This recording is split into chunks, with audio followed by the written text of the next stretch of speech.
Good morning, everybody. Welcome in.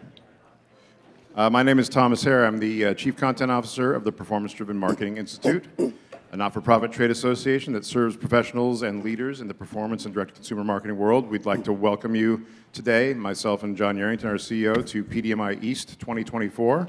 It's our pleasure to have you here and at the Eden Rock, Miami Beach. We'd like to thank the hotel for its hospitality and assistance in helping the PDMI bring you the events of this week. I'd like to also thank our team for working so hard to make this event happen. With our biannual schedule, we'll be in San Diego in 6 months.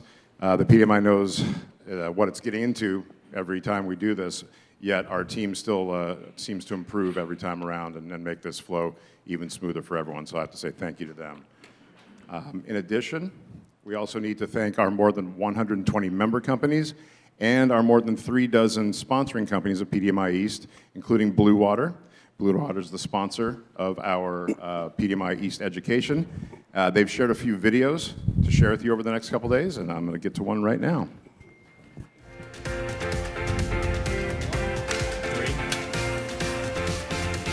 At Tommy John, a lot goes into our underwear before you do. But now I've found my bubbly side with SodaStream. Philips air fryer is the original and the very best.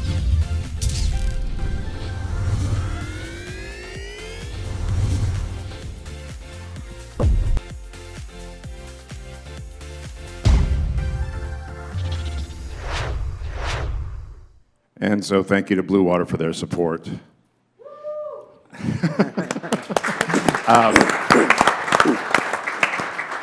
And now I'm going to ask you to give a round of applause to yourself. We also have to thank every single badged attendee for being here this week. Without you and your support and your belief in what we're doing, this would not exist. The PDMI as a whole would not exist.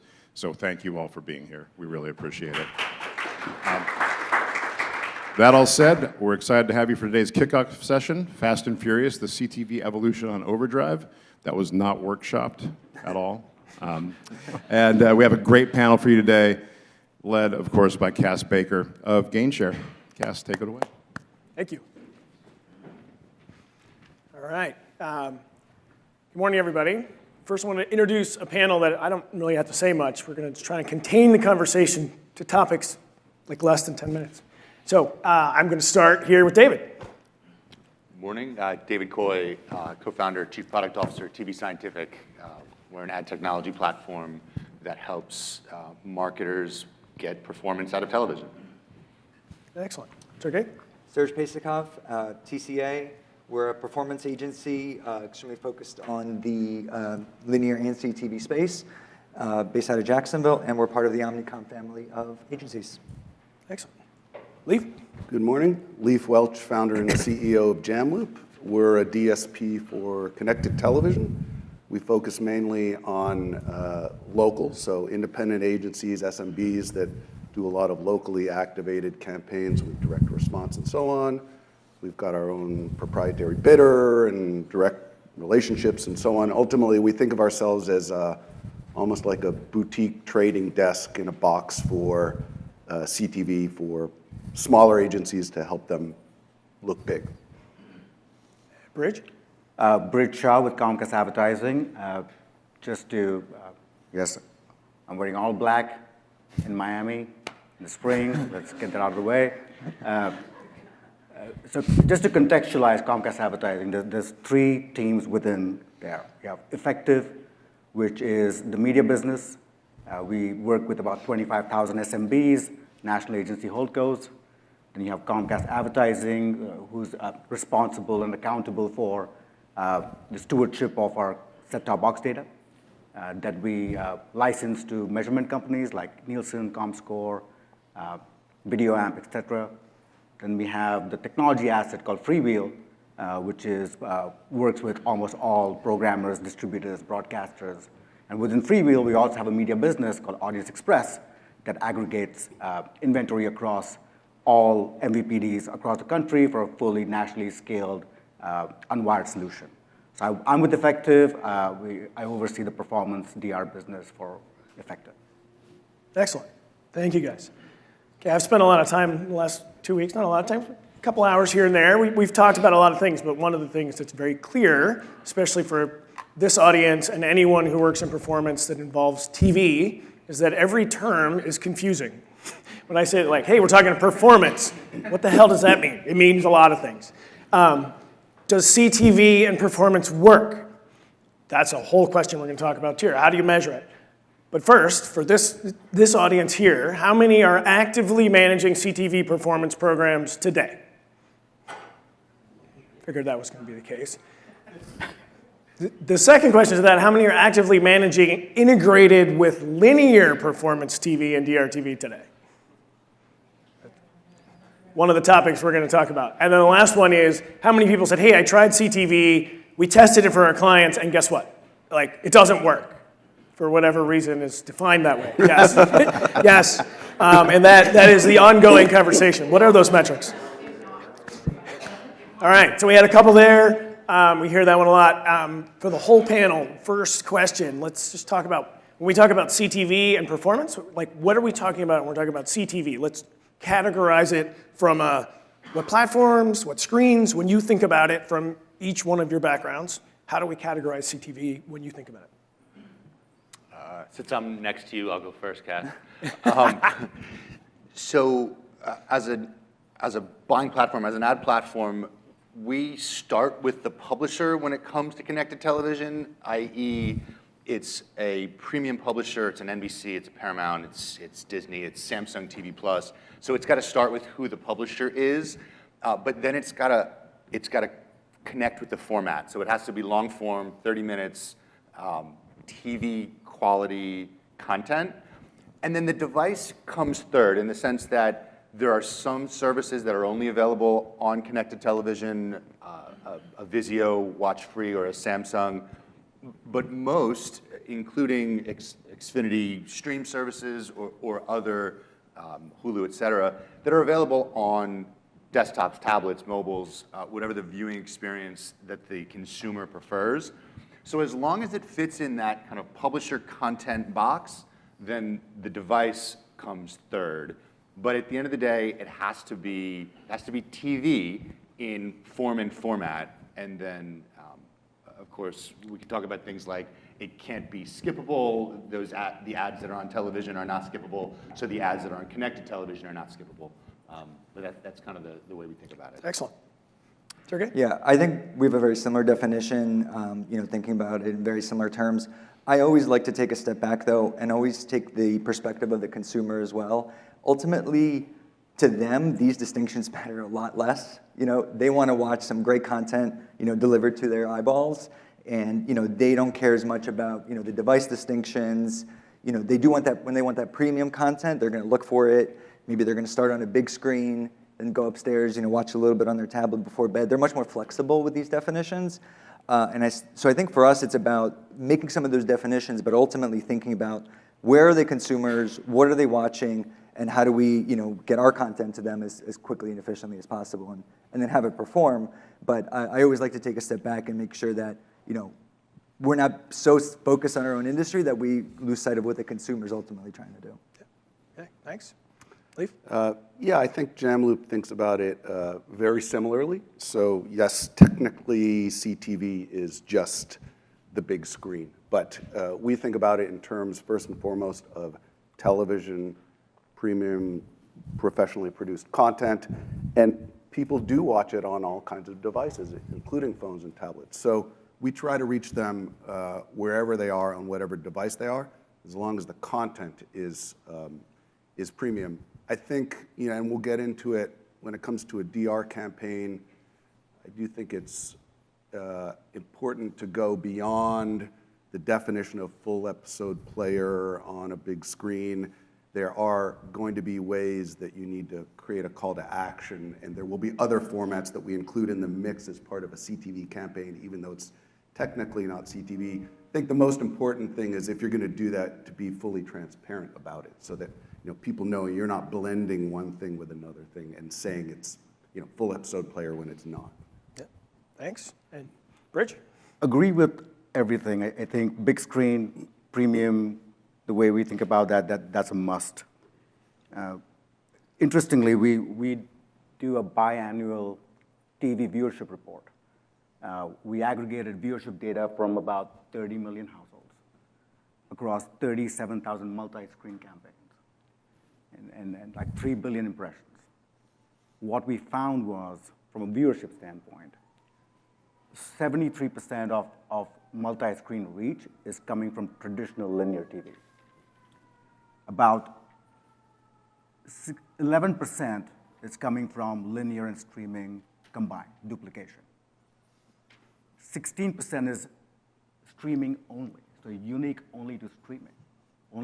So if you think about traditional linear TV, vital to all campaigns. But what you get from streaming is a unique reach that you cannot find anywhere. So most of the streaming campaigns are reaching maybe 3x of no TV or very, very light TV views. So when we think about, from an advertiser standpoint, you're looking at, it's hard for us to isolate CTV by itself. We always think about it from a linear, traditional plus CTV and what the combination, that Venn diagram looks like. So that's our spin, but definitely agree with most of the kind of conceptual premises that everybody has said, but it's really important to understand the Venn diagram of only both, and the overlap is increasing, which kind of has its own conundrum, but also a big opportunity for all of us. Yeah. Thank you.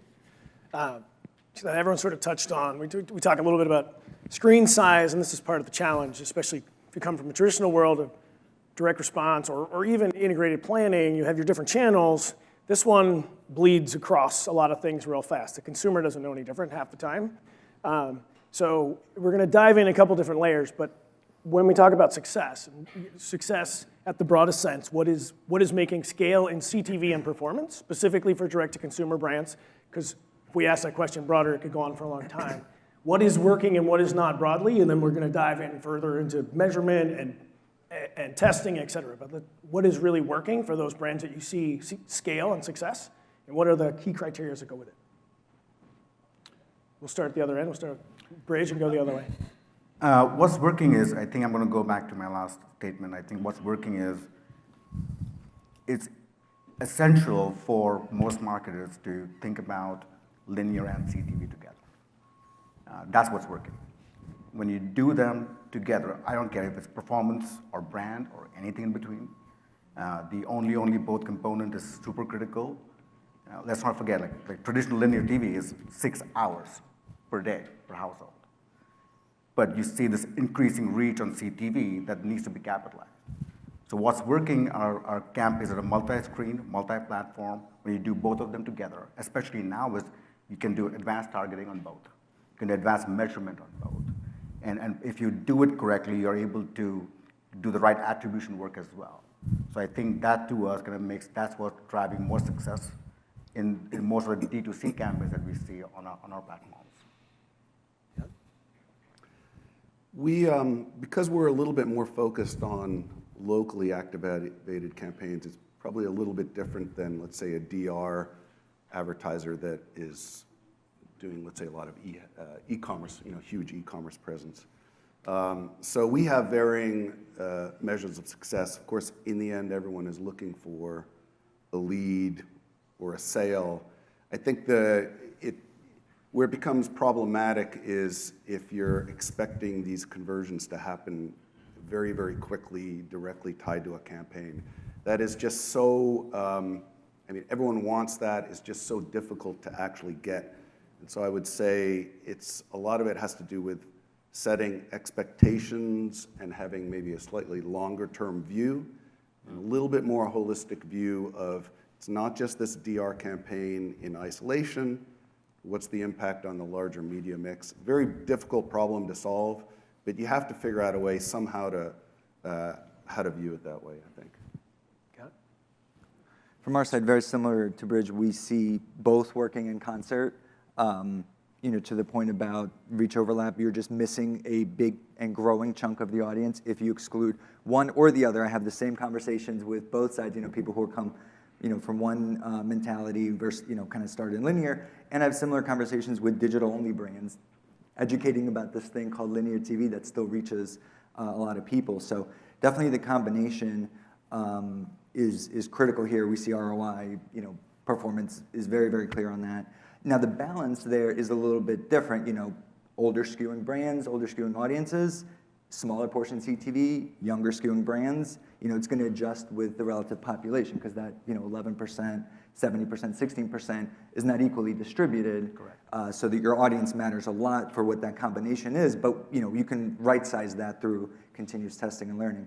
And honestly, the thing working for us is the same that's, I think, always worked in DR is you want to find good deals, good prices, and always drive that price lower because no matter what you do from a tech and targeting standpoint, you know, every dollar that you can reduce the cost of that media is a dollar that goes into your ROI. So that's, you know, that discipline has always been important and it's still working.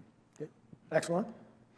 So I think first, as we talk about what's working, the way we define working, and just to level set, I think all of us think this way to some extent, but the way we define working is affecting business outcomes from the campaign. So ROI, ROAS, cost per outcome, whatever the right KPI is for that advertiser, that's ultimately what working looks like. And I think if you step even a step further back, there are a bunch of considerations that have to be thought through as you define those KPIs. Attribution window is one that we talked about that's important to consider in that you can expect low friction, low barrier outcomes to occur fairly quickly. A website visit can be measured on a 15-minute, 1 hour window. A purchase might take longer. And then it depends again on if you're a long cycle product or a short cycle product. If you're a mattress or a car or something that's a longer consideration process, you've got a 30-day attribution window that you might want to consider. So you've got to kind of tune how you're going to think about outcome measurement. And then with respect to campaign development, what works in digital works in connected, which means you have to understand the audience and target the right audience. You have to understand the inventory and target the right inventory. You can control levers like frequency in the new and unique ways, counter to maybe what you've done in linear, which is why we see linear and connected work so well together. What you can do in reach extension on linear, you can then tune in a frequency on connected. So especially as I'm talking to a room of performance shops and performance marketers, that level of control is that much higher. So taking advantage of that is really helpful in driving performance in the campaign. And I think the final thing I'll say there is that it's more than the direct impact in that moment. We see the halo effect. We've measured the halo effect. And we can see that long-term impact. We did a survey recently of about 600 or so performance marketers. And one of the key takeaways was 65% of the respondents indicated that they saw a general lift in their business outcomes when they paired connected television with search and social. So independent of the direct measurement of the TV campaign, we see the halo effect on other channels, and that oftentimes gets missed and can be thrown out in the evaluation of campaign performance if you're not careful. So we work closely in platform to help the advertisers understand that. It's a key factor. Yeah, great, thank you. One more quick comment Go. on this. So one of the nice things about digital is there's a lot of information that can be gleaned from different screen types, different publishers. And so part of the science is in when you're looking to optimize, you don't always have to understand why something is working. You just have to identify the patterns. So it could be different performance by publisher, could be time of day, day of week, type of screen, operating system. There are a lot of, it's a multivariate problem, a lot of different parameters to look at, but you don't always have to understand why. You just see the pattern and then narrow in on that. Well, and that actually sort of takes us into a couple different questions. I'm going to start with Sergei. So when we're talking about approach to a new CTV performance campaign, and I'm going to ask you this version of it, which is someone who understands DR, has a model it's a ROAS model, maybe with a media mix model after the fact, but in real time, and it's something you and I talked about, like difference when you think about measurement and attribution and how you think about that. But then if you take that knowledge, how do you bring them to the world of performance on the CTV side and not say it didn't work. Well, are we looking at the right things? Right. Yeah, I mean, there's now a wealth of measurement tools, measurement solutions, probably as many as there are, media channels and publishers to choose from, right?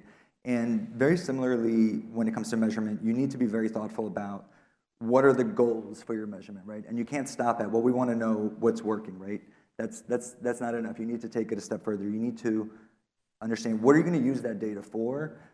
The distinction I always make, and there's probably others, but the one that I'm very, very focused on is big difference between optimization and attribution, right? For lack of better term.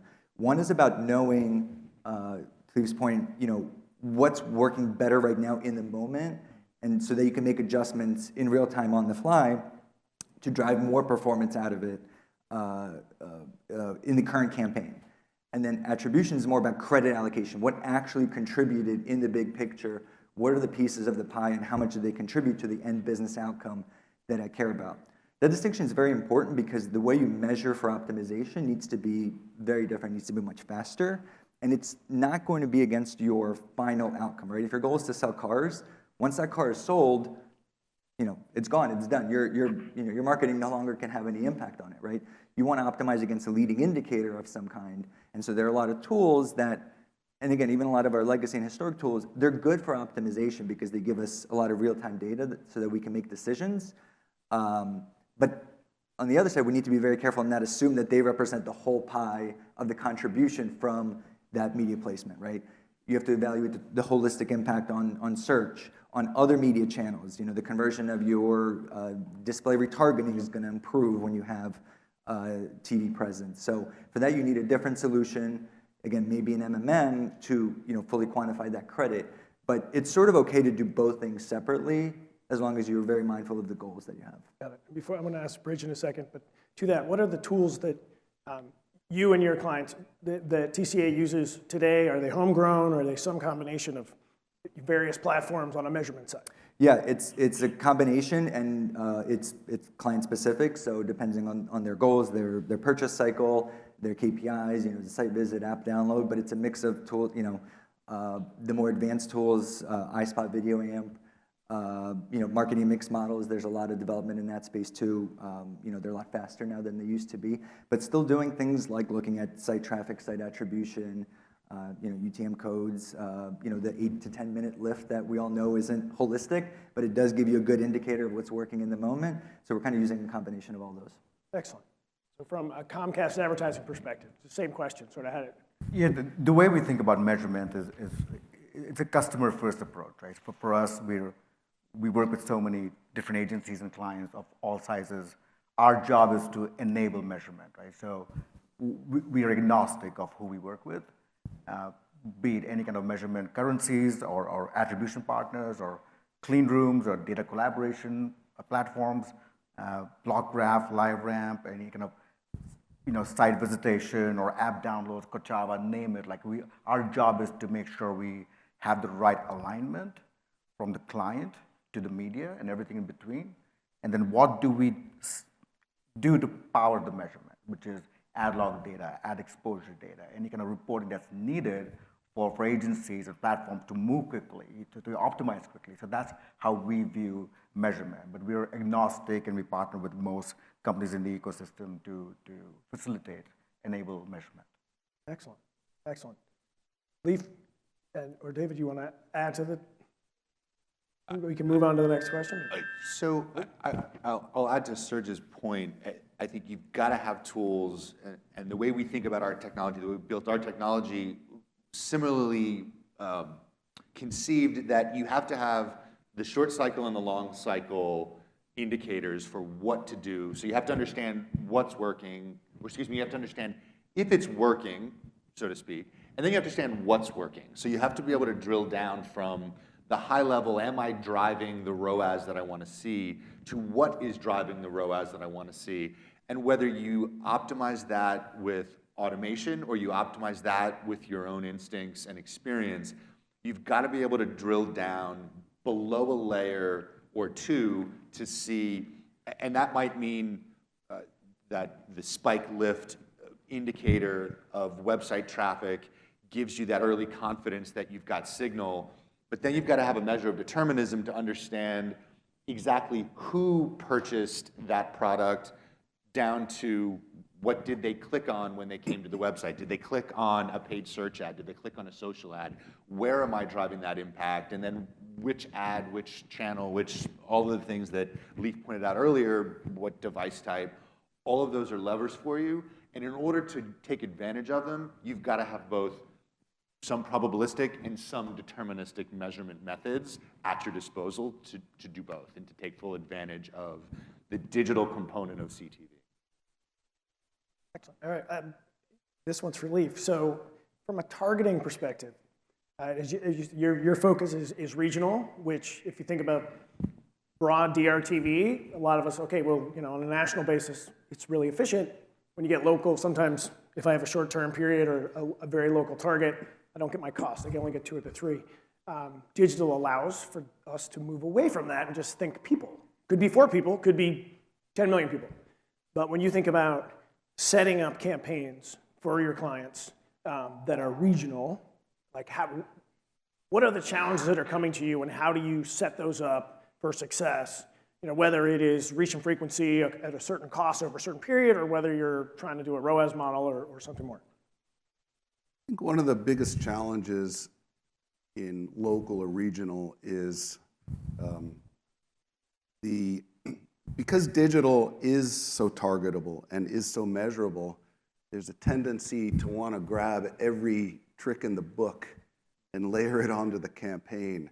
So, okay, we know we want to reach a certain demo, and we want to reach a certain behavior or psychographic or prior purchasing behavior. Okay, so we're gonna take data and do that level of targeting. But then it's also typically zip code targeted. And if you're in a major metro area, then that's typically not a problem. But if you're in a more rural area, now you all of a sudden have, even though there's in aggregate, there's massive CTV scale out there today, but at the local level, it's much, much more constricted.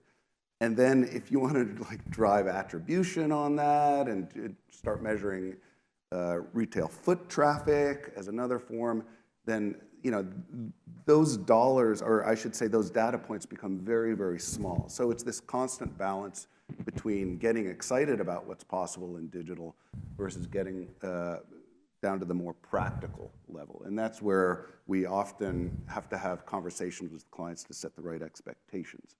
And then I think it's also, in the local space, it's very, very difficult to measure a ROAS or an ROI. And so we don't think of it in terms of necessarily that. I mean, yes, if they happen to have an e-commerce storefront, then you can do that, and you can do it quite accurately. But generally, that's not the case, and so we think about, okay, what are the 4 or 5 downstream signals that we could say, okay, this campaign is performing? And so it has to do with the reach and frequency that they're used to from the traditional linear TV buy. And okay, so there's working that out. There's the website attribution. There might be a foot traffic component. There may or may not be an e-commerce component. There's incremental reach. There are a lot of different metrics that we would view as success. And so we're just trying to provide all the downstream signals and saying, look, this is what we're seeing. In aggregate, it seems like this is, for a direct or branded response campaign, this looks like it's working. But the clients don't always buy that. And so all we can do is provide the data. Listen, if you have any scale challenges, local, regionally, send them to Comcast. we zone zip, we can do all of the above. We buy a lot through Freewheel, yeah, absolutely. No, I'm talking like linear as Comcast. well. Yeah, Okay. so just, the Freewheel is Comcast, so send them over. I will add, I think I really agree with that for national as well. Just because, I think a lot of marketers can become a little bit enamored. Just because you can do a lot of the things that you can do in digital doesn't mean you should.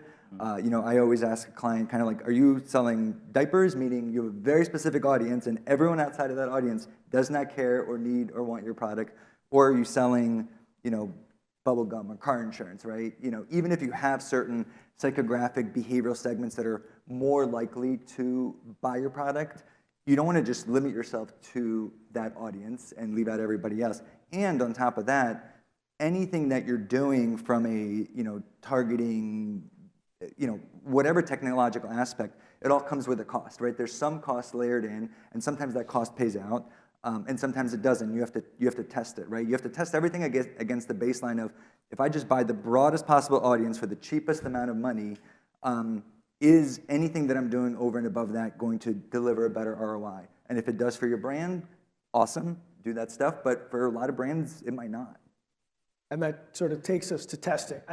Testing and learning is such a huge part of everything that we're talking about here. And I think one of the biggest challenges with anything digital or anything that's deterministic is that you can see things really fast and everyone freaks out. Oh my God, it's not what it's supposed to be. Versus if it's something that's a more probabilistic, or you're going to learn over a period of time. I'm going to run, say it was a DRTV campaign, I'm going to run it for 2 to 3 weeks before I really see what's happening. I can see it, but when I really start to see the model, like, you don't have the ability to react that fast. If you do, it's kind of scary. We've seen that too. But so when we talk about testing, and this one is literally for everybody, and I like setting up testing, whether it's a totally new campaign or whether it's new areas or new platforms. What are the keys to setting it up and the time by which you should, people should say, hey, this is a budget and we need this period of time to figure out what's working? So you think you have to start in similar vein to what we've said in some other areas. I think you have to start by understanding what you're testing first and foremost. Are you trying to test for a particular set of inventory or a creative, or is it kind of an everyday standard A/B split test where you're trying to make some optimization decisions? Or are you trying to test something more complex like incrementality and the measure of net new outcomes that you're driving from a campaign that you're already running on other channels, or even more so MMM, and that's going to define A, what your time frame is, B, what the level of confidence you need to make decisions off of needs to be. In other words, if you're running a split test with creative, you may be able to act much more quickly without the highest level of statistical confidence when it's just a basic optimization. And again, in digital, the reaction time can be faster. Connected television, the reaction time can be faster. With traditional linear, it takes a little bit more time to rebuild a campaign and relaunch a campaign, so you kind of take that into account. And I think the other thing that you have to understand is, what is the output of the test that you want? Is it an action that you plan to take a few days from now, or is it an action that you're going to use to build your next flight, your next 13-week campaign? And that will help you define how big and what scale and what budget you need in order to get the data out that's going to make an informed decision. Sergei? Yeah, agree with everything David said. And I would say even before that, the only thing I would add on is before even kind of testing, I think we all need to make the mental shift, if you haven't already, that it's not about testing to see if it works and, okay, if it works, we'll do more. If it doesn't work, we won't do it, right? I think that we won't do it is not an option. Right. The only CTV and both portions of that Venn diagram are only growing. And so the mental shift of not, let's test CTV to see if it works, but let's make CTV work as best as it can for us as part of our mix. That has to be your ultimate objective before you kind of even getting into testing. It does not necessarily mean that you have to get the same ROI out of CTV as you do from linear. You might not get there, or you're certainly not going to get there right away. You might get there over time, or you might not get there at all. For your brand, that portion, it might just never perform as well. But your better performing pie is only going to keep shrinking. Keep that, keep doing that thing that's been working for you for so long, but make this growing portion work as hard as it can. And I think that has to be your testing strategy before you even begin to structure your tests and your measurements. That's a great point. I mean, to reiterate that point like 17 times over, but the linear pie is not going away completely anytime soon. Nobody's gonna, there's people who'd like to tell you that. But if it keeps shrinking and you keep saying this ROI isn't the same, but this is where the people are, especially in certain segments right now, like, you're simply not gonna perform overall. And so you have to stop well, this doesn't look like that. Well, of course it doesn't. But it's something that we all need to reiterate and tell marketers over and over again, especially the ones that have had a serious model set up for a very long time. They're trying to break it, basically, and it doesn't work. So someone says, or it doesn't look like that. I don't want to do it anymore. Sorry, I had to. Thank you. Go ahead, Leif. I would say as a general statement, cast a very wide net initially and don't make certain assumptions necessarily out of the gate. I think when people are starting, and I'm talking about sort of digital CTV now, when they're first getting their feet wet, they'll make certain assumptions based on what they know. Let's say, for example, oh, I need to be on Hulu. Okay, well, Hulu is great. We love Hulu too, but it's not the only thing that's out there. So have sort of an open mind in terms of inventory. The second thing is, there's so many variables that can affect performance, but when you get down to it, there are just a couple of variables that really matter the most. And one is just as simple as the inventory price. If one piece of inventory is $6 CPM and one is $12 or $18 CPM, it's not that they're better or worse quality, it's just simple math. You're gonna have to do twice as well on the inventory that's twice as expensive. It's no more or less clear than that. And also the creative itself, the call to action is everything in terms of a conversion. And at least for us, we don't often have control over what the creative is or what it says, or if there is a call to action. And so you are limited to a certain extent in the impact that you can have from that respect. There are ways that we could talk about to counter that that are interesting. But and then I would say the final point is to the extent that you get data, it's got to be relatively real time. We see certain advertisers that are not getting necessarily real time data. It's days or weeks delayed for whatever reason. And so it's very hard to take an action unless if it's real-time data. So you want to make sure you're getting log-level details. You want to make sure that the data is fresh so that you can actually take an action based on that, on the latest information. Excellent. Rich, you're the last on the testing side. I'll take a different approach.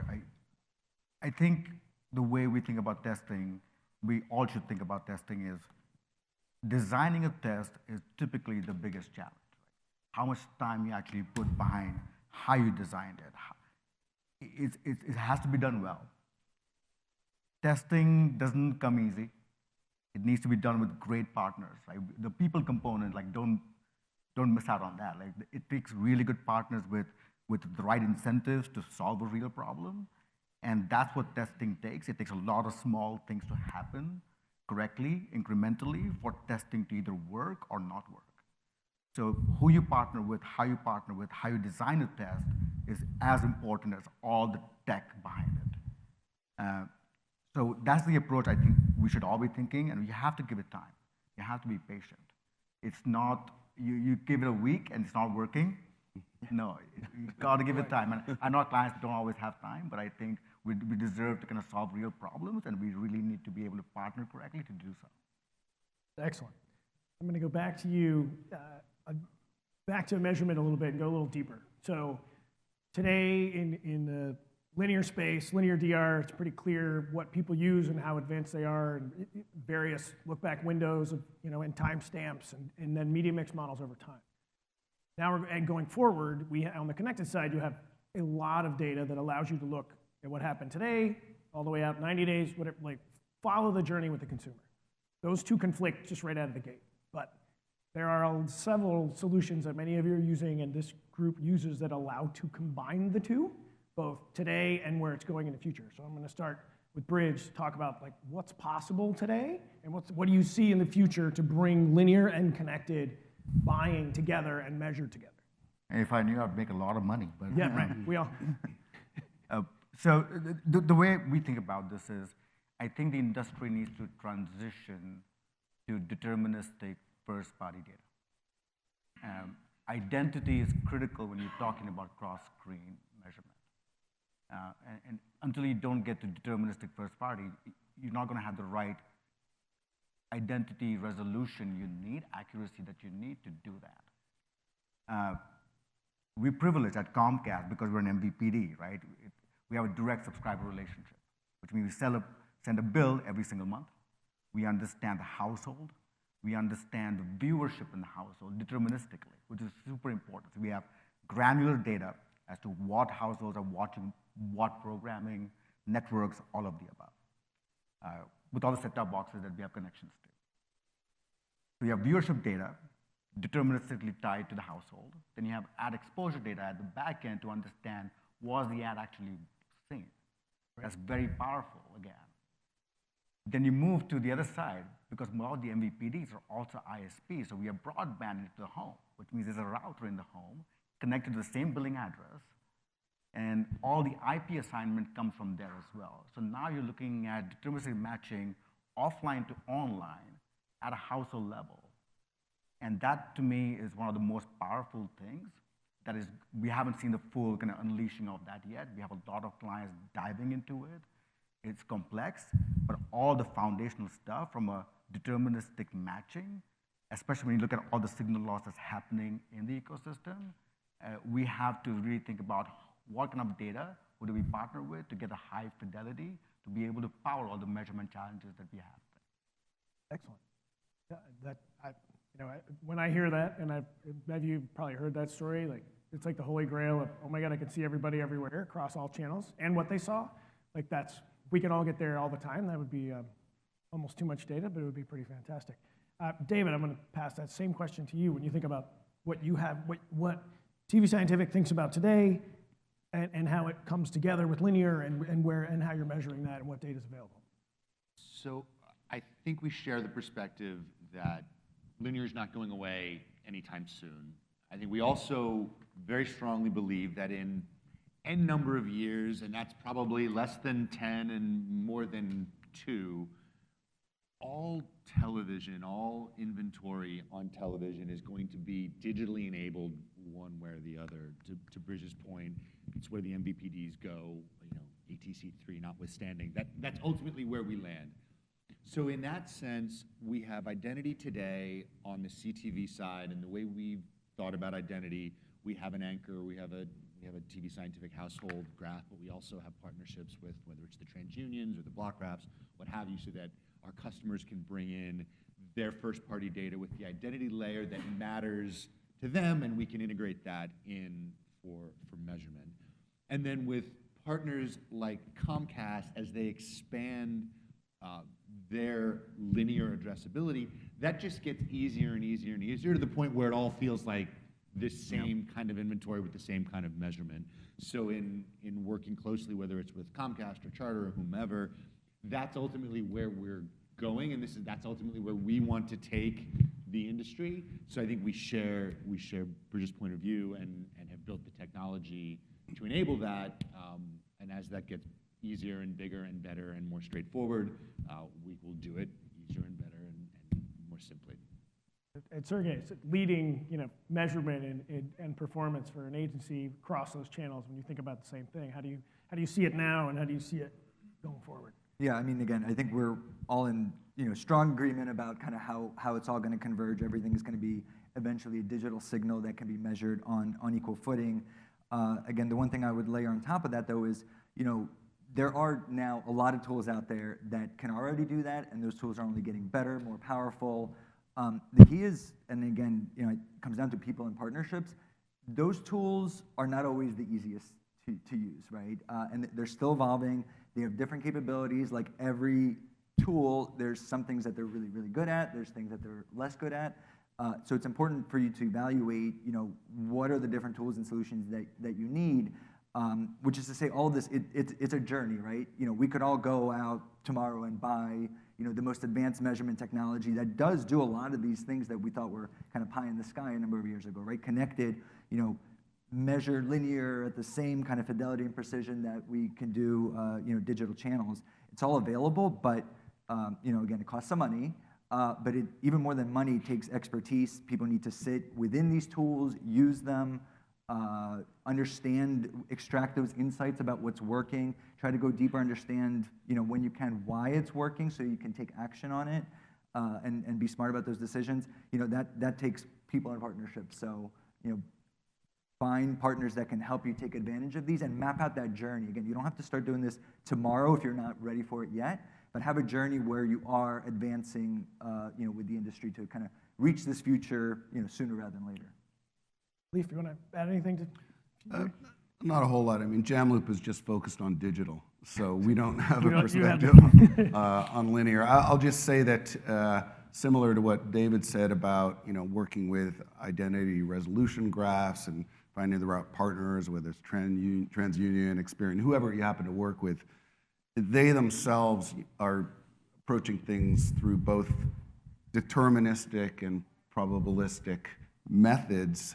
And the truth is that they have their own methodology, and it's a bit of a black box for a company like JamLoop. So we trust them that they're doing things the right way, and that helps us with targeting and measuring the right way. But the reality is we don't know what is in that black box. There's no way for us to verify. And we're just assuming, we're all part of an ecosystem that's working on good faith and trying to do the best with the data that's available there today.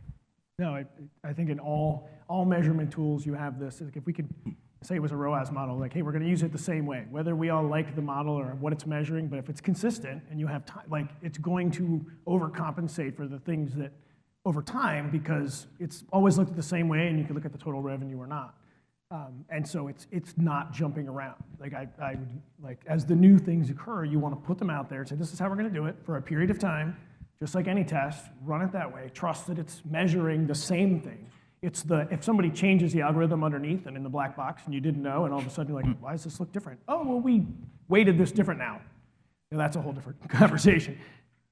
It's worth saying, I think as I listen to all of us talk through the complexity of this, I also think it doesn't have to be scary to do this in the way that it might have felt a couple of years ago. I think a lot of work has been done by, in large part, everybody on the stage, but I'm sure others out there, but I'll speak from the tvScientific point of view.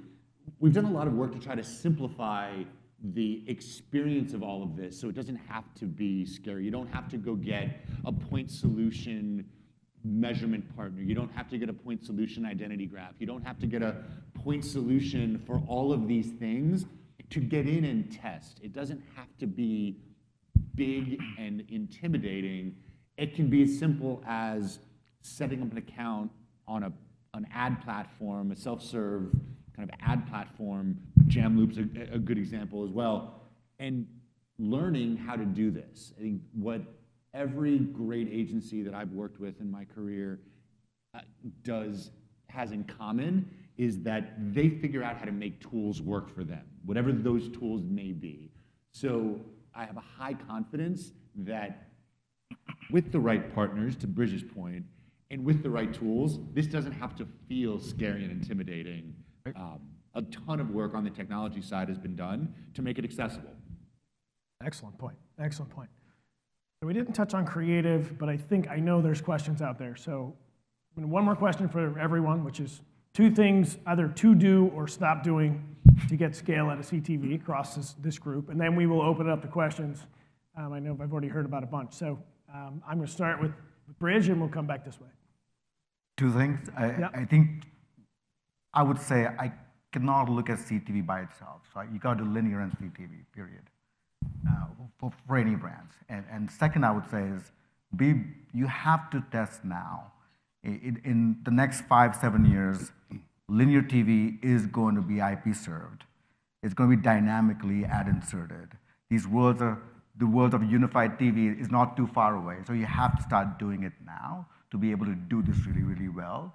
In 5 years, 7 years, it's going to come pretty quickly. So I would say test as much as you possibly can and test them together. Excellent. Leif?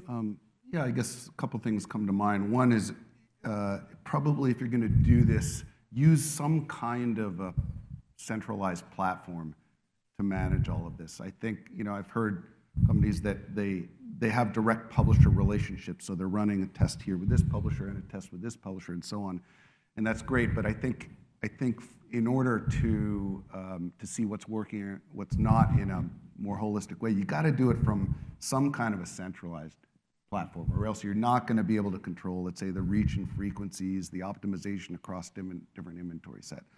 So that's number one. Number two is I think it is worth exploring. So we're talking about CTV for DR, and it's mainly on the big screen. But we also talked about that, a broader definition of streaming television would be on a phone, it would be on a tablet. And the advantage of the phone, tablet, even a laptop, 3 to 5% of impressions might be on a laptop. The advantage that those have is they're more actionable. They are clickable. Sometimes it's true click, sometimes it's either fraudulent or fat thumbs or whatever you want to call it.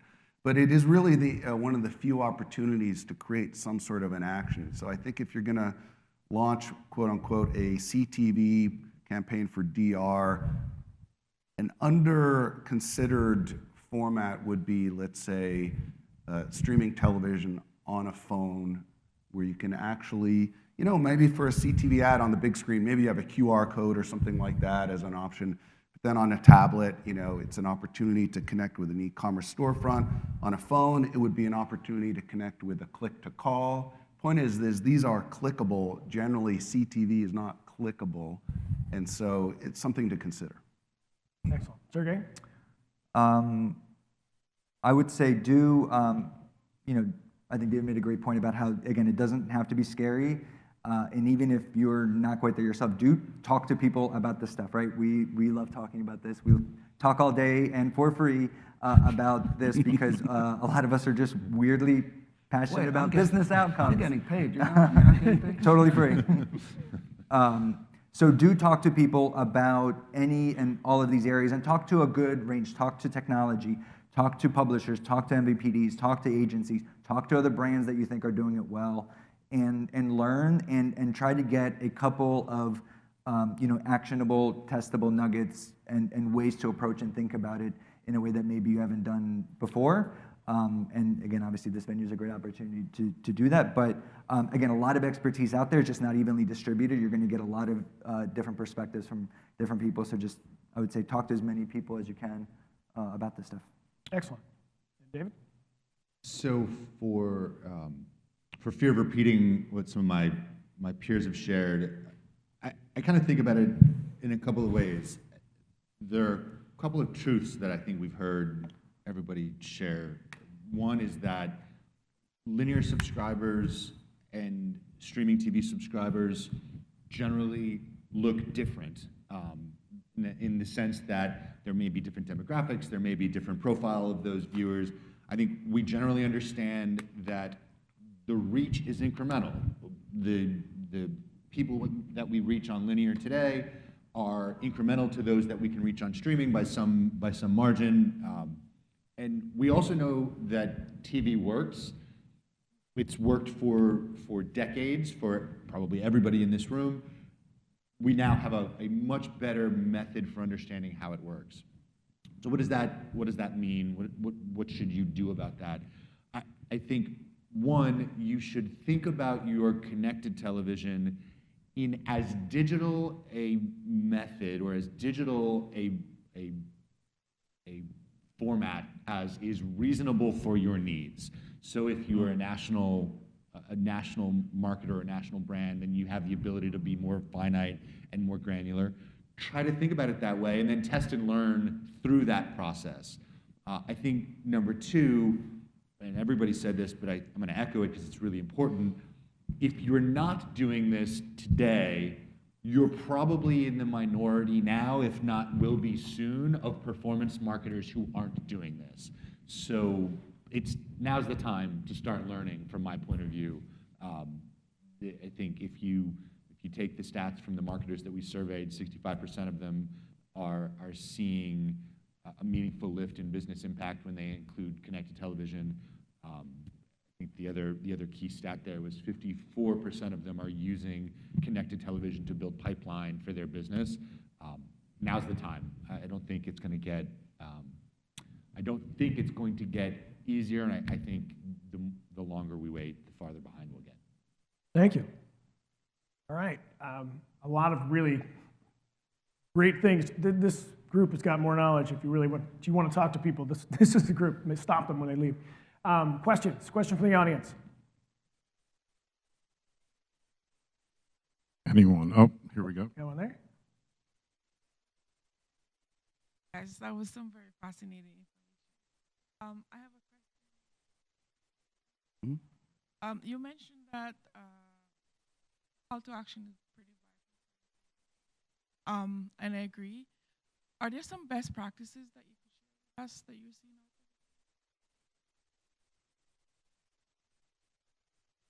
out there? Ooh, best practices on, well, I'm not a creative expert, so that's number one. But yeah, it's simple is better. Format length matters. So for example, if you're going to run a creative on a mobile device, you probably want to have it a 15-second creative or shorter, not a 30-second, because people are either connections are worse, or it's really more about the attention span that people have on their phones. They're constantly flipping through different types of content, so you got to make it shorter. I'll just leave it there. I don't really have much more to add. I have some thoughts about how to, well, I might as well say it. So, you know, with all the AI stuff that's going on now, it's, I think, a really interesting opportunity to improve the call to action and improve the messaging by maybe tapping into some of the AI. I've seen some amazing technologies that, you know, you can, let's say, write a script, and you can grab the voice, whatever you want it to sound like. You can even make it sound like a famous person, you know, or very kind of a well-known voice that people feel comfortable with, and you can have it say different things at different times. So you could do that with the voice. You can obviously do that with text, rotating out text to change your messaging. And now with the AI, you can actually vary the video itself pretty efficiently. And so I think there will be an opportunity going forward to, you know, for us at the local level, you may want to vary the messaging by the local region, but then also just for A/B testing on what's the best creative. I think there's a lot of opportunity to tap into that. We're not doing that yet, but I just see that coming in the next year or two. I've got one back here. I hope this is still working. Thank you so much. Very enlightening panel. Juan Carlos Sanchez from Orca TV. My question to the panel is, the audience has grown very fast. We noticed that the investment has not grown at the same speed. So in your perspective, open for the group to take, where's that money gonna come from in the next 3 years? Social, display, cable, YouTube. It's up to grab, like, whoever can give some insights on that. Thank you. Not cable, I'll tell you that. Certainly not. Of course not. So the tvScientific perspective and the marketer that we most heavily serve today actually is the search and social marketer that is traditionally spending their investment in those let's call them old school performance channels. That's where the biggest and most impactful spend shift is going to come from our point of view. When you look at the market size of the linear, even if you look at all of linear TV spend and you look at all of performance search and social spend doubles plus the linear TV footprint. That's really where the transition is going to come from. I think you'll have a modest shifting of linear to connected generally, just because the eyeballs are moving, and so as the eyeballs move, the MVPDs, the publishers, et cetera, they will shift their own investment across their streaming portfolio. But I really think it's that performance base that's going to drive the shift. Yeah, I agree. I think spend's going to track consumption. There's often a lag. Many years ago, I did work for the Mobile Marketing Association, which at the time was trying to convince marketers that they should be spending on mobile. Again, that feels like a ridiculous concept right now, but at the time, it was like 50% of digital time was already mobile, but ad spend was like 5%. Eventually that corrected, right? But there was just a lag as measurement needed time to catch up. I think that's happening in CTV now. And then, yeah, I think spend will track consumption kind of in the long run. But I also agree that there is a little bit of a pendulum shift as, again, I think from my perspective, measurement tools get better. There's less value being placed on just the last touch that the consumer happened to take before buying the product, which is almost always going to be a search or a social ad. And I think marketers are realizing that there's actually a lot of stuff that they're doing that influences people before they get to that point, and that they've put too much credit and stock into those. So I do think there's a little bit of a pendulum shift back to, quote unquote, upper funnel channels that,